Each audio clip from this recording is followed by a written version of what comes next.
This station is activating the Houston Area Emergency Alert System at the request of the National Weather Service in League City because of a severe thunderstorm warning for Harris and Montgomery counties until 5 this afternoon. Again, Harris and Montgomery counties till 5 this afternoon. This concludes activation of the Houston Area Emergency Alert System.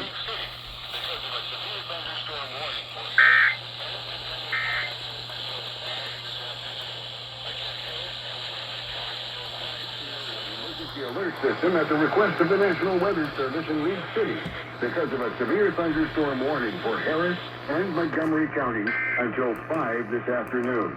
Again, Harris and Montgomery counties till 5 this afternoon. This concludes activation of the Houston Area Emergency Alert System.